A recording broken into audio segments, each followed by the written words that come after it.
जय श्री हरि दोस्तों, साथी ज्ञान गंगा चैनल पर आप सभी का स्वागत है। दोस्तों, आज हम भागवत कथा के बारे में बताने वाले हैं। श्रीमद् भागवत कथा पुराण जो हम सब के जीवन को धन्य करता है। जो भी भागवत जी को सुनते हैं उस सबके जीवन धन्य हो जाता है। दोस्तों, भागवत कथा में हम सबको सीखने को मिलता है कि यह जीवन क्या है, इस जीवन में कैसे रहना चाहिए, इस जीवन में क्या क्या करना चाहिए। हमको सारी बातें भागवत कथा सुनने से सीखने को मिलती है। दोस्तों, कहीं भी भागवत कथा हो रहा हो तो वही आदमी सुनता है जो भाग्यशाली होता है, जिसके भाग्य में भागवत कथा श्रवण करने की, अध्ययन करने की मिलती है। दोस्तों, भागवत कथा हम सभी व्यक्तियों को सुनना चाहिए, इस संसार के सभी प्राणियों को सुनना चाहिए।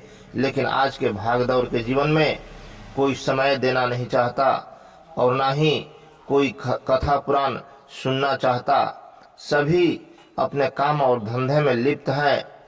उन्हें जीवन में क्या करना है, क्या नहीं करना है, कुछ समझ नहीं आती। बस सिर्फ पैसे कमाने में लगे हुए हैं।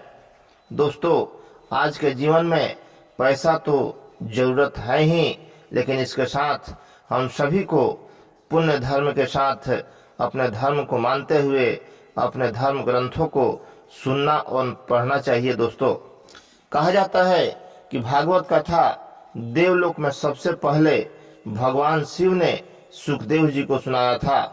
भागवत जी को सुनकर सुखदेव जी बहुत ही खुश हुए थे और उन्होंने निश्चय किया कि मैं इस भागवत कथा को और किसी को भी सुनाऊंगा और फिर इससे धरती धन्य हो जाएगी।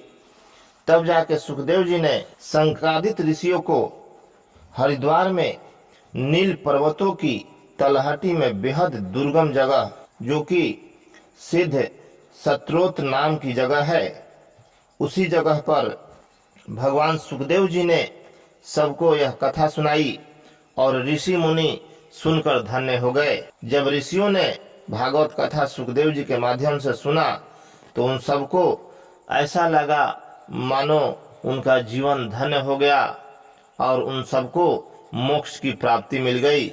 दोस्तों, कहा जाता है कि जब कलयुग का आगमन इस धरती पर हुआ था तब राजा परीक्षित को सामना करना पड़ा कलयुग से, और फिर कलयुग के प्रभाव से राजा परीक्षित ने एक ऋषि का अपमान कर दिया। तब जाके ऋषि कुमार ने उनको श्राप दे दिया कि जा परीक्षित, तूने मेरे पिता का अपमान किया है। और उस अपमान में परीक्षित ने उस तप करते हुए ऋषि के गले में एक सर्प लपेट दिया था।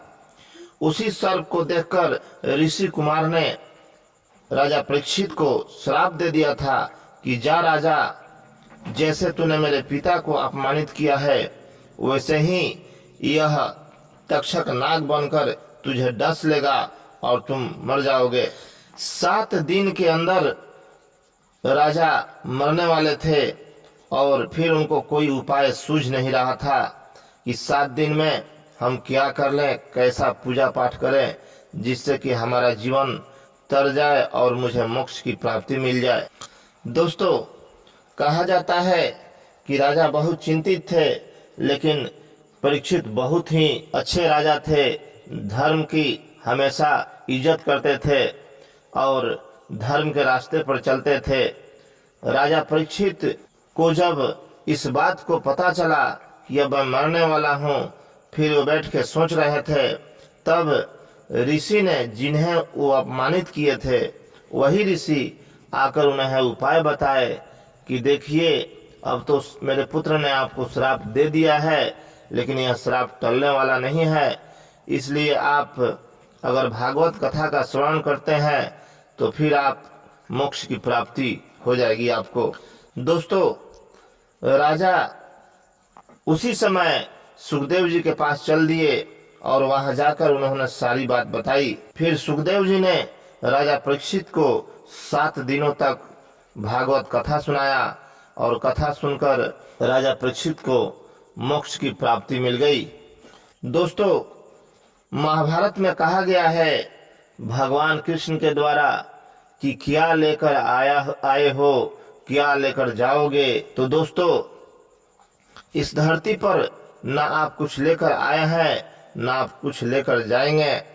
भगवान कृष्ण ने यह भी कहा था कि कर्म करो, फल की प्रतीक्षा मत करो, कर्म करते रहो, भगवान फल जरूर देंगे। दोस्तों, भागवत कथा में अर्जुन को जब युद्ध हो रहा था, उस समय अर्जुन को भगवान भागवत कथा के सार समझाए थे और उन्हें समझाया था कि यह जिंदगी क्या है, इस धरती पर लोग कैसे आते हैं और फिर यहाँ से कैसे चले जाते हैं।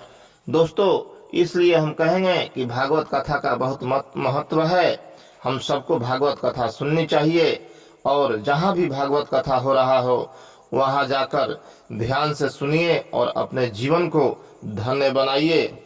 जीवन में कैसे जीना है, कैसे रहना है, क्या करना है, हम सबको सीखना चाहिए। दोस्तों, चलते चलते आप सभी को जय श्री हरि, जय भागवत जी।